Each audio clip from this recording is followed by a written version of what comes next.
Hello વિદ્યાર્થી મિત્રો, સ્વાગત છે તમારું મારી YouTube ચેનલમાં। આજે આપણે આ વિડિયોમાં ભણવાના છીએ ધોરણ 8 વિષય ગણિત પ્રકરણ 2 એક ચલ સુરેખ સમીકરણ, જેમાં આપણે સ્વાધ્યાય 2.2 જોઈ રહ્યા છીએ। તેમાં આપણે ભણીશું આપણે આગળ દાખલો 3। આ વિડિયોમાં આપણે સ્વાધ્યાય 2.2 નો દાખલા નંબર 3 જોવાના છીએ। જો તમે અમારી ચેનલમાં નવા આવો તો સૌપ્રથમ મારી આ ચેનલને સબસ્ક્રાઇબ કરી દો, જેથી તમને આવનારા વિડિયોનો લાભ મળે। જોઈશું કે આપણે દાખલા નંબર 3, જેનો આપણે ઉકેલ શોધવાનો છે। x + 7 - 8x / 3 બરાબર 17/6 - 5x/2। આનો આપણે શું કરવાનો છે? ઉકેલ શોધવાનો છે। તો શું કરીશું? સૌથી પહેલા આપણે x ચલવાળા જેટલા પદો છે એટલાને આપણે જોડે લાવીશું। શું કરીશું? x ચલવાળા પદોને જોડે લાવીશું। તો x - 8x/3, આ જે x ચલવાળું પદ રહ્યું એને બરાબરની આપણે લાવશું તો શું થઈ જશે? પ્લસ। શું થઈ જશે? પ્લસ બરાબર। શું કરીશું? શું કર્યું આપણે?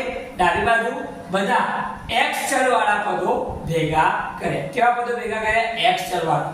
આને આપણે જમણી બાજુથી ડાબી બાજુ લાવ્યા એટલે માઈનસ હતું તો શું થઈ ગયું? પ્લસ થઈ ગયું। હવે જમણી બાજુ આપણને 17/6 આપેલા છે। આપણે આ 7 ને આપણે જમણી બાજુ મોકલશું તો 7 પ્લસ છે પેલી બાજુ જશે તો માઈનસ થઈ જશે।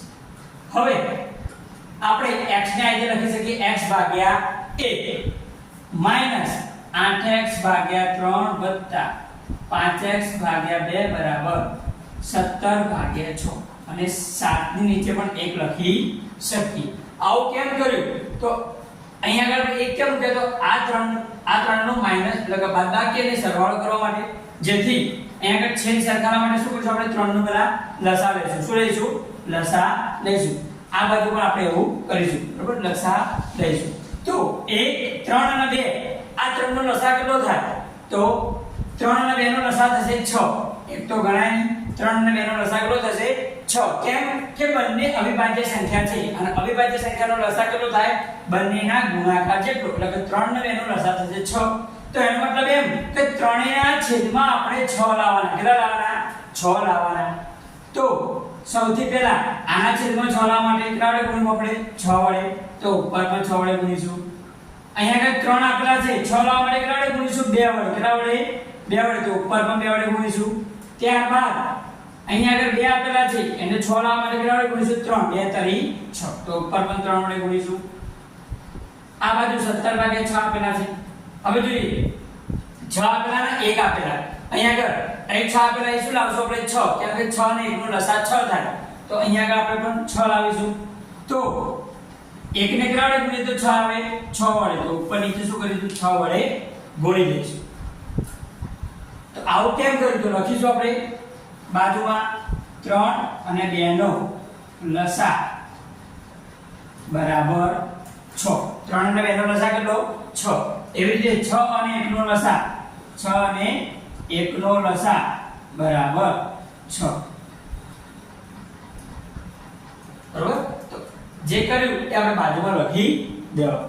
જોઈએ હવે x ને 6 વડે ગુણીએ તો 6x નીચે 6 માઈનસ 8 દુ 16x નીચે 6 વત્તા 5 તરી 15x નીચે 6 બરાબર 17/6 ઓછા 7 છંગ 42 6 એકા 6।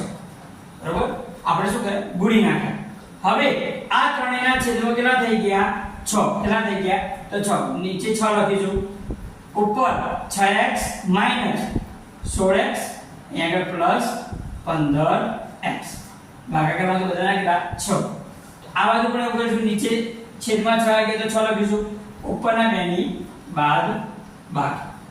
હવે આ ત્રણેયનું કરવું હોય તો પહેલા આપણે બેનું સોલ્યુશન લાવીશું। 6x માંથી 16x બાદ કરીએ। શું? 6x માંથી આપણે કેટલા બાદ કરવાના? 16x। તો પ્લસ માઈનસ માઈનસ થશે। 16 માંથી 6 જાય તો 10x વધે। હવે મોટા આગળ માઈનસ એટલે શું કરવાનું? માઈનસ। એનો જવાબ કેટલો આવ્યો? -10x। એમાં આપણે પ્લસ 15x ઉમેરી દેવાના। હવે આ માઈનસ આ પ્લસ, માઈનસ પ્લસ શું થાય? માઈનસ। એટલે બાદબાકી કરવાની, મોટામાંથી નાનું બાદ કરવાનું. 15x માંથી 10x બાદ કરી તો 5x આવે.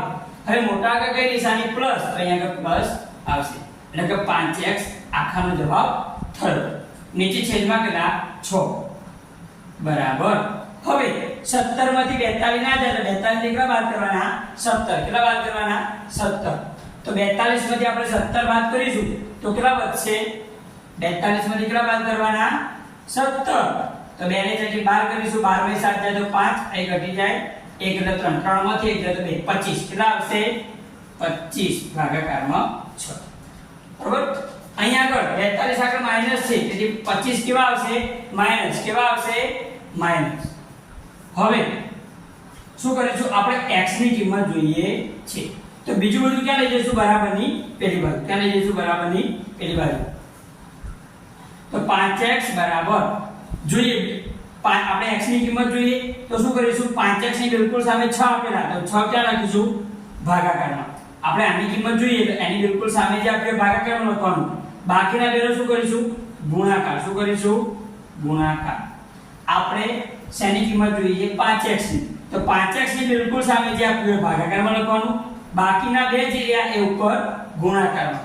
અહીંયા આગળ 6 6 ઉડી જશે. શું કરશું 6 6 ઉડાડી દઈશું. તો શું વધ્યું 5x બરાબર -25 વધ્યા. કેટલા વધ્યા -25 વધ્યા.